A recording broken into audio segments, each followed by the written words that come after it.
noches a todos y todas, amigos y amigas de Perú.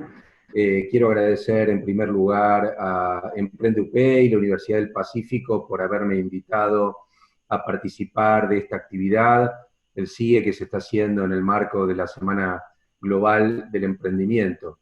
Y lo que quiero compartir con ustedes es los resultados de una consulta que hicimos a emprendedores y organizaciones del ecosistema, eh, en los inicios, a poco de haber iniciado en la primera mitad del año, los impactos y respuestas, decía, que están dando los emprendedores y las instituciones de apoyo a los emprendedores en el contexto de la pandemia. Las respuestas que obtuvimos provinieron de 19 países, de más de 2.000 emprendedores y empresas jóvenes, con una distribución bastante pareja. Si bien predominaron las empresas de hasta 3 años de vida, poco menos de la mitad eran empresas jóvenes, es decir, entre 3 y 10, 12 años de vida, con una participación bastante distribuida entre sectores, como pueden ver en esa gráfica, ¿no? Un tercio de servicios, casi 20% de sectores tecnológicos, y así siguiendo con una distribución variada.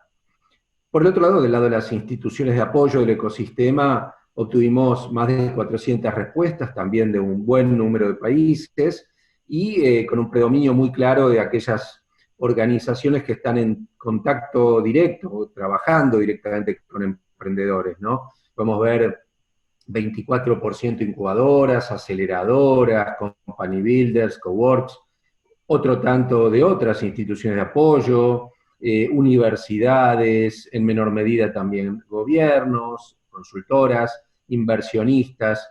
Claro, dentro de los ecosistemas la cantidad que hay de los unos y los otros también es distinta, por lo tanto, 5% de inversionistas también tiene que ver con que en los ecosistemas hay más de estas otras organizaciones que inversionistas, por ejemplo, en cantidades. Entonces, ¿con qué nos encontramos en ese momento? Y les aclaro, les anticipo, después les voy a compartir a todos los emprendedores y empresas jóvenes que quieran responder. Estamos haciendo una nueva consulta para ver cómo se están reinventando y qué necesidades de apoyo tienen los emprendedores y las empresas jóvenes. Pero veamos en ese momento que nos decían, ¿no? 83% estaban recibiendo un gran impacto en sus ventas, lamentablemente, incluso la mitad no estaba pudiendo vender, 75% gran impacto en la producción, 84% gran impacto en su flujo de fondos. Es decir, una situación para aquellos que ya habían arrancado verdaderamente grave. Y por el otro lado, la mitad de los que todavía no habían arrancado y estaban pensando en hacerlo, dijeron, stop, vamos a detenernos a ver cómo sigue la cosa. Ahora, junto con estos números que son verdaderamente muy, muy fuertes, y ustedes en Perú, al igual que en Argentina, donde la pandemia se ha hecho sentir y se hace sentir de manera muy fuerte, saben de qué estamos hablando. Bueno, también, además de los números, los impactos tienen que ver con lo anímico, ¿no? Y en ese momento, al menos, 2 de cada 3 equipos emprendedores manifestaban que tenían que vérselas con temas de desánimo. Es decir, no solo los números, sino que había un desánimo. Y la verdad es que en los emprendedores, si hay algo que es fundamental preservar, es el ánimo. Es esa energía que siempre es tan importante para enfrentar todos los desafíos de emprender y cuando ya se emprendió para enfrentar los desafíos de sobrevivir y después de conseguir consolidarse y crecer. Ahora, en ese momento había un pesimismo en 57% veía que al próximo mes iba a haber detenerse o caer significativamente su actividad. Y 59% veía que aguantaba hasta 2 meses, ¿sí? Es decir, estamos hablando de que en ese momento esas eran las expectativas. Por eso es tan importante volver a tener respuestas hoy y ver cómo esto está y cómo han logrado resistir, reinventarse los que lo lograron, ¿no? En ese momento el teletrabajo era una de las respuestas, si bien tendemos a tomarlo como la respuesta para poder seguir funcionando, fíjense que al menos primera mitad del año, hasta primera mitad del año, solo un 37% había implementado el teletrabajo, por ahí un poquito más hacia junio, julio. Pero ¿por qué esto era tan difícil? Bueno, solo porque no había internet de calidad o problemas con las computadoras, no. También y en primer lugar porque la organización de las tareas, de los sistemas, no estaban pensados para el teletrabajo cuando llegó la pandemia, en la mayor parte de los casos. Y por otro lado, el tener que trabajar en los hogares, si bien el teletrabajo luce muy bien, bueno, hay que tener espacios apropiados en donde no se filtren las preocupaciones, los compromisos de la familia. Y al menos en ese primer momento, esta era la situación, eso no estaba adaptado. Otro plano fundamental, el financiamiento y el empleo, los empleados. A nivel financiamiento, la verdad que había 28% que todavía no sabía siquiera cómo reaccionar, cómo responder ante esta emergencia. Un tercio lo veía claro, iba a postergar el pago de impuestos y servicios, un 30% iba a responder con reservas propias, es decir, había un popurrí, hay un menú diverso donde cada cual iba a combinar varias de estas cosas. Un 28% iba a atrasar el pago a los proveedores, y el crédito bancario solamente en 26% aparecía como una fuente. Inclusive uno de cada cinco manifestaba que iba a postergar el cobro del retiro de recursos desde la empresa. Quiere decir que estaban viendo cómo transferir el problema, cómo tirar, hablando futbolísticamente, el balón por el lateral para poder hacer tiempo y aguantar.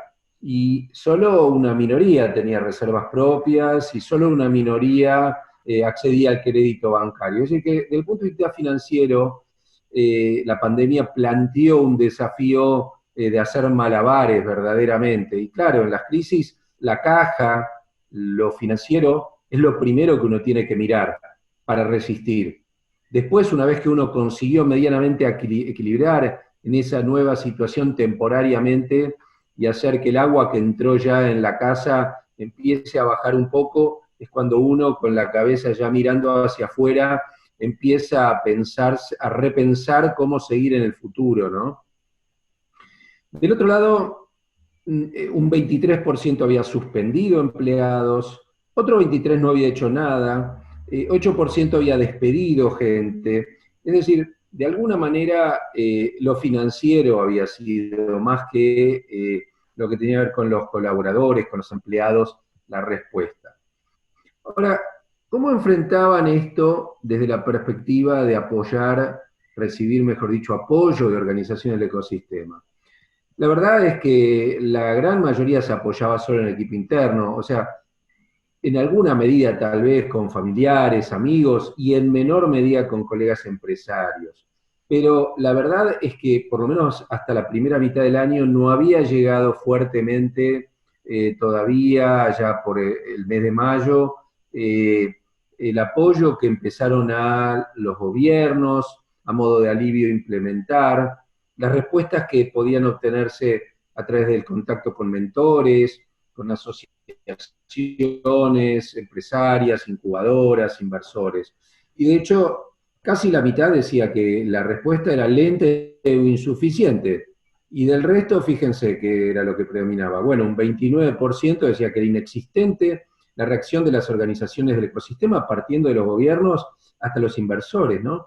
Quiere decir que estamos hablando de un 73% que manifestaba que, bueno, no estaba encontrando esa respuesta y por eso confiaba, se apoyaba solamente en el equipo interno en primer lugar, seguido de familia y amigos. Ahora, ¿por qué esto ocurría? Bueno, la verdad es que las propias organizaciones del ecosistema se han visto muy impactadas. 2 de cada 3 tuvieron que disminuir significativamente su actividad. Y en ese momento al menos solo 1 de cada 4 era optimista con respecto a poder recuperar su nivel de actividad. Claro, en ese momento uno pensaba que esto era un par de meses y pasaba. La verdad que esto se prolongó. Entonces, volver al nivel de actividad quiere decir reconvertirse para poder funcionar distinto en la virtualidad. No es solamente tener la pantalla en el medio. Y los principales problemas que estaban enfrentando estas organizaciones para responder era que, claro, sus servicios estaban diseñados, implementados para responder a otras necesidades, las necesidades tradicionales de los emprendedores, no las necesidades de los emprendedores en la emergencia, en donde lo financiero es clave, donde lo emocional y la contención emocional es fundamental. Entonces, el 68% no contaba con esos servicios, con poder dar información y ayudar a gestionar los alivios que disponen los gobiernos.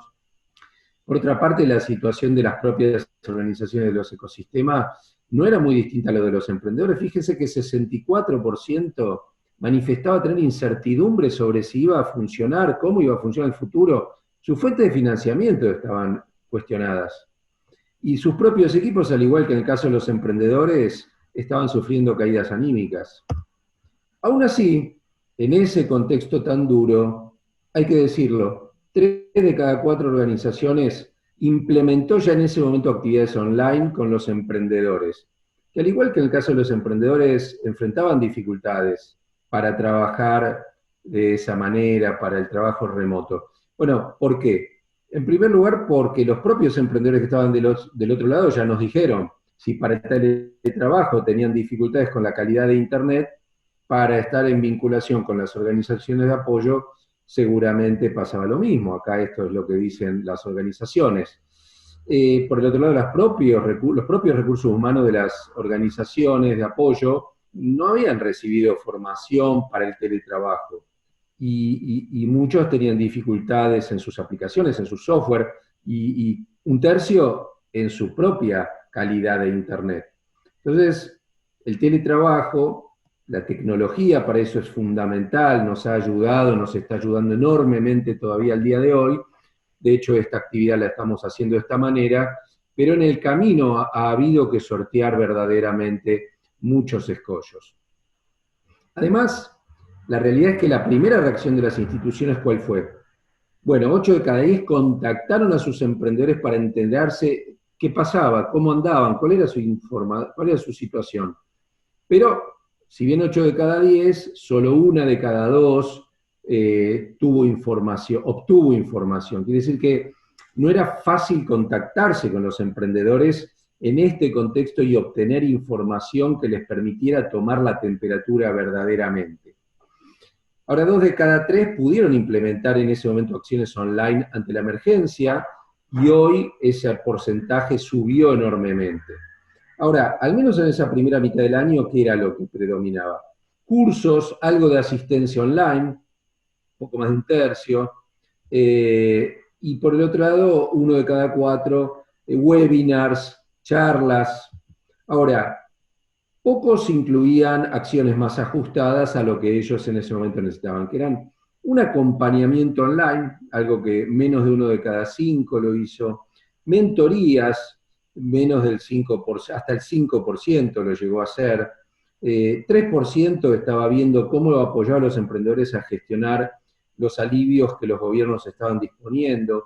¿Qué quiere decir? Que hasta ese momento la percepción que tenían los emprendedores sobre las dificultades de las organizaciones de apoyo para reaccionar, cuando uno hablaba con las organizaciones de apoyo, lo que podía inferir, lo que podía entender, era que la percepción de los emprendedores era correcta. ¿Cuáles eran las principales demandas de los emprendedores en ese momento? Bueno, por un lado, capital semilla para sostener. Debemos arrancar nuestros emprendimientos, los instrumentos de política con el capital semilla buscan ayudar a que eso suceda cuando recién arrancamos. Pero el desafío que tenemos ahora no es de esa naturaleza, sino es resistir, es sostener la actividad emprendedora. Entonces, este capital semilla que se demandaba, que era lo más demandado, estaba pensado de ese modo. Otro tanto lo que pedía era, por favor, postérguenme el pago de impuestos y yo ahora no puedo pagar. Un número apenas menor decía, yo recibí ya capital semilla y necesito un refuerzo ahora porque este temporal que me vino encima me lo demanda. Y ahí la realidad es que, vale decir, los inversores de capital emprendedor tendieron a hacer eso. Con los recursos disponibles, lo primero que hicieron fue preservar, hasta por una cuestión de interés propio, el patrimonio, perdón, la cartera, el portafolio de emprendimientos en los que ya habían invertido antes. Entonces acá era como el equivalente, como los emprendedores decían, bueno, los que recibimos capital semilla, por favor dennos un refuerzo, que esta situación no estaba prevista. Tenemos que atravesar el charco de la pandemia para poder reinventarnos. 71% demandaba capital de trabajo, sobre todo las empresas jóvenes. Decía, bueno, necesito capital de trabajo porque tengo que seguir pagando salarios. De hecho, 70%, en algunos países esto se hizo, necesitamos que los gobiernos que el Estado nos ayude a cofinanciar los salarios de los empleados. Algunos países lo han hecho esto. Pero otros decían, pero no todo es aguantar los números, también tenemos que vender. Y por ahí 2 de cada 3 decían, el Estado podría, como ocurre en otras latitudes, a través de las compras públicas, ayudarnos a que haya demandas para nuestras actividades. Eso es un poco lo que uno veía como demanda de los emprendedores, y después los gobiernos, las organizaciones del ecosistema pudieron, dependiendo de cada país, hacerlo mejor o menor, esto de responder en función de estas demandas. Los últimos comentarios que tengo, entonces, lo que nos permiten mostrar es que en relación al impacto, el impacto ha venido siendo muy negativo, no solo sobre emprendedores, sino también sobre las instituciones del ecosistema, y esto se proyectaba en ese momento hacia el futuro, ¿sí? ¿Por qué? Porque la pandemia continuó, la percepción en ese momento no era tan clara, pero se veía que esto seguía. Las respuestas del ecosistema tardaban en llegar y no terminaban de ajustarse a las demandas de los emprendedores. En ese momento decíamos que había que actuar muy rápidamente para que los emprendedores y el ecosistema resistieran y pudieran ser parte de la solución y de la salida de la crisis. Pues siempre sabemos que para salir de las crisis los emprendedores son fundamentales. Las empresas jóvenes son fundamentales. ¿Por qué? Porque una parte significativa de la economía se destruye, y porque los que emprenden, los que reemprenden, son los verdaderos motores. Las empresas jóvenes son las que después, a la salida de la crisis, empiezan a recuperarse y a demandar con sus propuestas de valor nuevos recursos, nuevos empleados, colaboradores, y ayudan a que la economía se relance. Y decíamos que el foco de atención, y seguimos diciéndolo, no solo deben ser las empresas, sino los mismos emprendedores, las personas y las organizaciones de los ecosistemas. Lo que estamos haciendo ahora, y quería compartirles un anticipo, esto lo vamos a estar presentando, y los invito desde ya a que estén atentos para poder ser parte, el 3 de diciembre, junto con el BID y la red de incubadoras LAT, vamos a estar realizando el segundo Mega Hangout latinoamericano de emprendedores y de ecosistemas, 3 de diciembre, agéndeselo, estén atentos a la página de PRODEM, que es la organización que dirijo, donde va a haber información al respecto. Pero ¿qué estamos haciendo ahora? Bueno, por un lado acabamos de terminar de levantar información en cada país, después de haberlo hecho a nivel global con expertos del MIT, de Harvard, del Technion de Israel, de otras organizaciones de Europa, de la India, etcétera, de América Latina también, por supuesto.